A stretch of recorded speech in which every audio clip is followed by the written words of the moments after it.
आज बीजेपीची press conference पयली, तातूंत दोन मंत्री सुभाष शिरोडकर आनी रोहन खंवटे हे सीएमाक डिफेंड करताले, आपल्या सरकाराक डिफेंड करताले. म्हाका दिसता भारताच्या इतिहासान पयले फावट अशें जालां आसतलें की दोन मंत्र्यांक येवन सांगचें पडलें की आमी मुख्यमंत्र्याच्या सपोर्टान आसा म्हणून. कित्याक जनरली कशें आसता, जर सरकार आसता ताचे सगळे जे कॅबिनेट मिनिस्टर आसता ते कायद्यान मुख्यमंत्र्याच्या सपोर्टान आसपाकूच जाय. त्या प्रमाणे जो पर्यंत तो डॉक्टर प्रमोद सावंत मुख्यमंत्र्याच्या खुर्चेर आसा हें स्वाभाविक आसा की सगळे कॅबिनेट मंत्री ताचे सपोर्टान आसतले. आनी कॅबिनेट मंत्रीच न्हय, सगळे जे 32 रुलींग पार्टीचे आमदार आसा हे ताचे सपोर्टान आसतले हें ठरलेलें आसा. जाल्यार अशी पत्रकार परिशद घेवन सुभाष शिरोडकरा सारको जाणकार आनी सिनियर मंत्री लोकांक पिशान काडपाचो प्रयत्न करता हें पळोवन हासचें काय रडचें तें प्रश्न पडलो. कित्याक इंग्लिशीन एक म्हण आसा, डॉंकी प्रेझीस इट्स ओन टेल म्हणून. तशी आजची ही पत्रकार परिशद पळयल्यार म्हाका गत दिसली.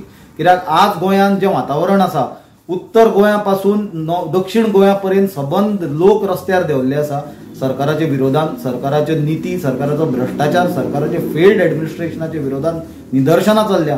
अशे परिस्थितीन दोन कॅबिनेट मंत्र्यांनी येवन लोकांक सांगप की आमचो मुख्यमंत्र्याचेर विश्वास आसा आनी हें सरकार भक्कम आसा, हाजो अर्थ एकूच काडूंक मेळटा की सरकारान कांयच सारकें ना आनी हें सरकार खंयच्याय मुमेंटाक कोसळपाची वा बदलपाची शक्यता आसा. दुसरी म्हणल्यार जर खरी सत्य परिस्थिती आजच्या सरकाराची जाणूंक जाय जाल्यार म्हाका दिसता जे आमदार बीजेपीचे आसा तांकांच जर प्रायव्हेटली कोण जर विचारीत, ऑन कॅमेरा न्हय, ऑन कॅमेरा ते कांय उलोवचे ना, जाल्यार आजच्या सरकाराची परिस्थिती कितें आसा ती सारकी क्लियर जातली.